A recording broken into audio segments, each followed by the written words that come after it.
Hello, good crowd. I am so excited. We've been trying for 5 months to get Deborah Frieze on the show. She's the president and founder of the Boston Impact Initiative.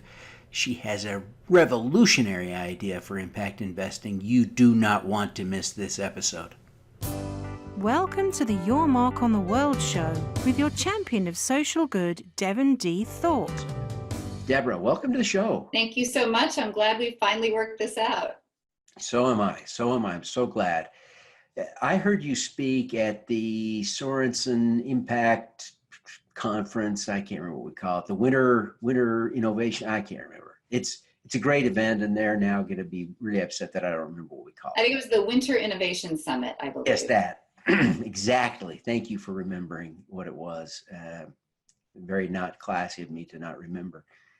But great event, and I heard you speak, and one of the things you talked about there was your work in impact investing, and you said something that to me struck me as very provocative. You talked about the need to shift risk and reward risk away from the entrepreneurs who can ill afford to take the risk to investors who can afford to take the risk, and similarly to move reward from those who least need it to those who most need it. And I'm putting some words in your mouth, and maybe I'm remembering wrong, but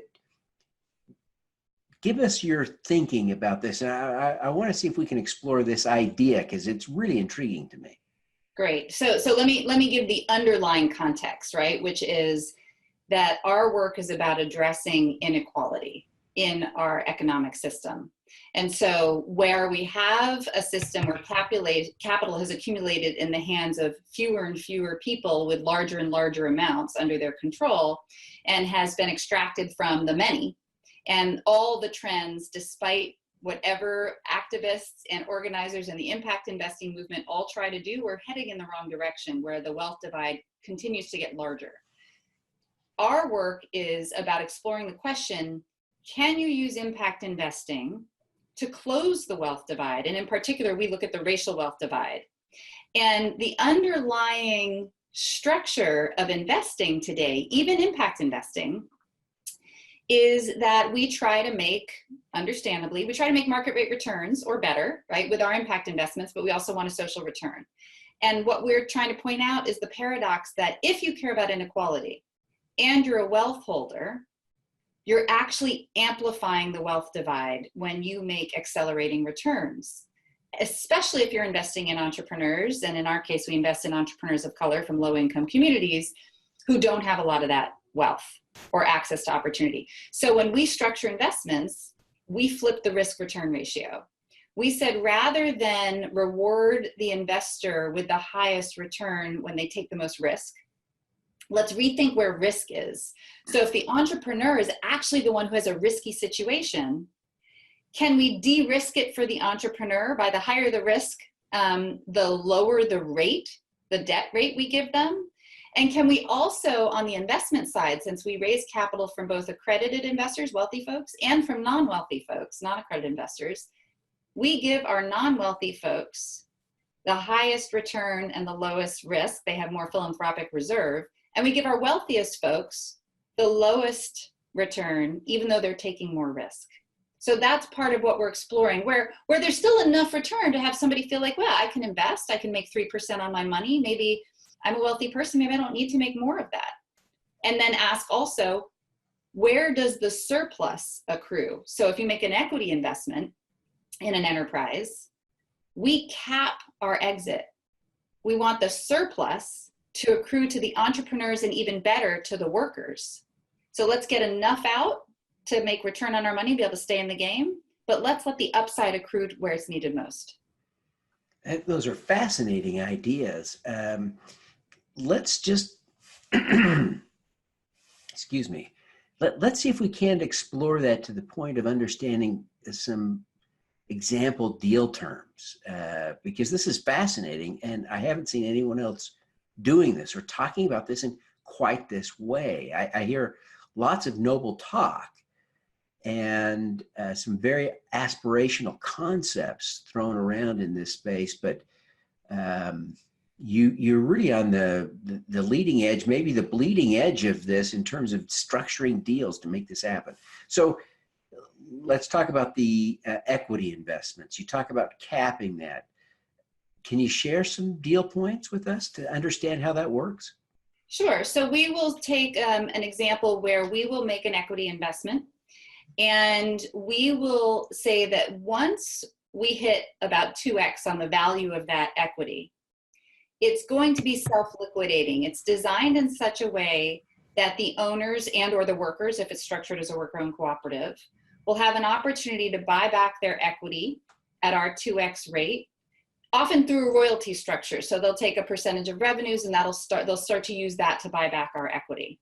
So what we're trying to do is design, in the movement it's called structured exits. We're certainly not the first to do that. So you're going and saying, I'm actually not looking for this small business to exit through a big acquisition, because that actually moves Main Street and local ownership out of Main Street. And so that's not our goal. We would love to exit back to owners and workers. That's not always likely to happen, but what we want to do is we want to make sure that we're designing an exit. We're not putting pressure on the enterprise to have some big acquisition play, and getting the control back into the hands of the entrepreneurs. So again, it could be structured as a royalty. It could be, we can do some sort of we put equity into a structure where we've set it aside so that workers could transition to worker ownership, and the workers can buy into the equity pool over time. So it's like think of it as like patient bridge equity. So we're holding the equity until the workers can afford to buy into their share, things like that on the equity side. On the structuring side with the fund, we think about it as there's two sides of the equation where we can play with this idea. One is our source of capital. So we raise capital by selling notes. And the other is our deployment of capital. The way that we've structured our source of capital is where you'll see that flipped structure as well. So we have, at the top of the stack, we have what we call our community note holders. Those are the non-accredited folks. We've limited it to Massachusetts, so it's local. They get a 3-year, 3% note, and 50% of their principal is protected through a loan loss reserve. So we use grant money to say we've got to de-risk it for these folks. They can't afford to lose their money. And we have a minimum investment size of $2,000. So that's not going to be for every person, but we focused it on the non-accredited faith-based institutions. We also have a sister fund that has a $50 minimum. So our focus is primarily on the non-accredited faith-based institutions. Is that RSF that you're talking about? That's the partner fund? Yeah, no, it's actually the Boston Ujima Project, which is a fund that we helped to co-found in Boston. That's also a democratically controlled fund. There's a whole story there too.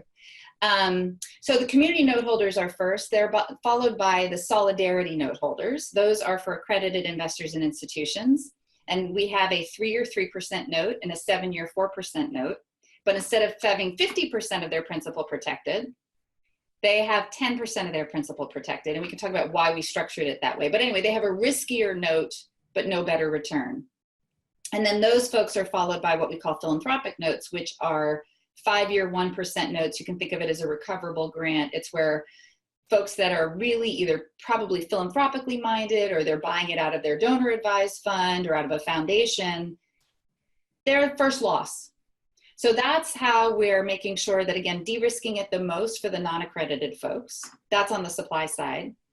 The deployment side, we have sort of 3 buckets that we invest in. There's sort of like the early stage enterprises that are super high mission fit. They're helping to close the racial wealth divide, but very, very risky. We usually do about a $50,000 investment there. The middle bucket, which is maybe they have a viable business, but they have never taken growth capital, about $150,000 investment for us. And then the top bucket, which is about a $250,000 investment, is those folks maybe ready to take a Series A round. They're established and they're growing. Again, you would, and our rates are only 5 to 7% on debt. You would think that the early stage one would get the 7% and the later stage one would get the 5%, but it's the opposite. So the early stage enterprises get a 5% rate because they really can't afford to pay more than that. And we usually probably give them a 6-month vacation period where they're not paying any interest. The middle bucket gets 6%, the top bucket gets 7%. None of it is above that. Even though it's going to cost us more to do the deal, then that interest rate we're going to get back in terms of all our time. Mhm. Again, that's part of how we make capital more equitable and accessible. So you operate as a nonprofit. So there must be, what you're acknowledging is that there is a subsidy required to make all of this work. Tell us about the philanthropic dollars that make this work for you. Right. So Boston Impact is a very small fund. It's really a demonstration project. So it's a $10 million fund. 8 million of that will go out the door as investments, and 2 million of that will stay at home in reserve. And that's made up of those philanthropic notes and also a layer of grants. So that's one thing, is you're sort of getting a 1-to-4 ratio of dollars deployed as investment capital and a dollar that's to stay home, $4 to 1. That's just the fund. Then you also need to raise money for operating. We've, because we're modeling something for other places around the country, we're actually kicking off our national community of practice next year, so that we've got multiple cities who are going to learn how to do this. We estimate that it'll take about $300,000 to $400,000 a year to operate a fund of about that size as the capital gap. So you make a tiny little bit of money off the spread, but you need about another $300,000 to $400,000 of subsidy, depending on the location in the country. Ours is a little higher because we're building an engine that can help support lots of other places, so no one ever has to build the back office again, that we can model and build tools that other people can use. But the idea is, can we sort of help fuel and accelerate the launch of multiple funds like this in their own locations? Interesting work. You have focused on a wealth divide on an axis focused on race. Tell us a little bit about that decision and how you define that. Right. So I start out with place. I'm a Bostonian, born and bred. And part of this work for me, it was a lot about how do we come back home to our places, look at them with eyes wide open and see what's needed. And so Boston trades places with Atlanta as one of the the two most unequal cities in the country by income. But the wealth divide here is what's really shocking. So the median net worth for a white family in Boston is $247,000, which is way above the national. The median net worth for a Black family in Boston is $8. $8? Yes, it's not 8,000, it's not 800, it's $8.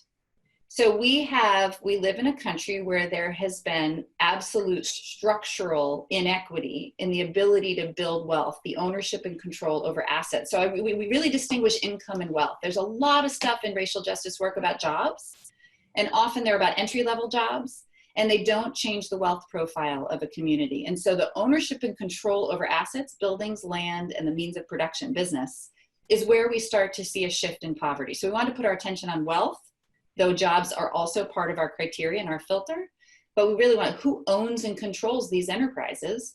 And because I live where I live, it is a racial wealth divide, absolutely. Now, we think our work would apply to a wealth divide anywhere. So if there was a rural white community that wanted to take this type of approach, where you saw great wealth disparity between sort of educated white families and less educated white families, the same approach would apply. That said, there's so much happening today in this country under this administration around race and race consciousness that we think we really do need to zero in on the issues of the fact that our system has been designed to create wealth disparities around race. Yeah, it is scary. What are some of the examples that you see as you look at you study this, you think about this? What are some of those structural elements that perpetuate wealth for whites that inhibit wealth creation for the Black community? Certainly, I mean, the thing that people often point to is the home ownership issue, which is whether it was the GI Bill or it was, predatory lending or redlining, lots of practices that have been happening for decades that kept particularly African-American families out of home ownership. And then you could look at our schooling practices where, school budgets are allocated via taxes. And so what you get is there's just so many structural elements. Obviously, we could look at taxation in general and the fact that we aren't taxing wealthy folks correctly. So the number of Black men in particular that end up in the criminal justice system. So the opportunity to hold on to or build assets has just been, it's been bereft. Like, it's just not an opportunity. And then of course, now we add the reaction this country is having to our immigrant communities coming in, even though of course we are all, except for one population, we're all immigrants here. And so there's an enormous amount of policy and practice that needs to shift. And so myself as an entrepreneur and a person who comes with a systems thinking background, we do absolutely need to work at the level of policy. And we believe it's also critical, like, let's develop structures that show people another way to do it and share that broadly so others can participate. So one of the ways that we think about systems change is you've got to pioneer or trailblaze something new that's more compelling than what we've got, as opposed to only going in and fighting what doesn't work. So our work is like, okay, let's build it. Let's shed a light on it and invite others to participate in rethinking the way they do things. Excellent. As you reflect on what you've accomplished, what are you most proud of having done? I mean, I think the team of people that we've built here and the relationships that we've built, you know, so when people said, I mean, most of us don't come out of finance. We have built this very tender partnership between grassroots activism and rigorous financial thinking. And we've put people of color at the center of the work. So I should say I'm the only white person on our staff. And it's really about how do we build trusting relationships across those differences, because those sides have often been at odds with each other, right? Finance and organizing and activism. How do we partner across that divide? And I think we've created some pretty amazing partnerships. And sometimes, you know, your brain blows up a little bit as you're like trying to wrestle with the level of financial rigor that's needed to structure these types of deals and the values first. Conversations about power, you know, I said, like, my work is in the center of money, power, and race. That's like a tricky area to hang out in. And I think we found ways to do that pretty gracefully. Yeah, that's impressive. What's the most important lesson you've learned about doing this work? I think it relates to what I said about where change comes from.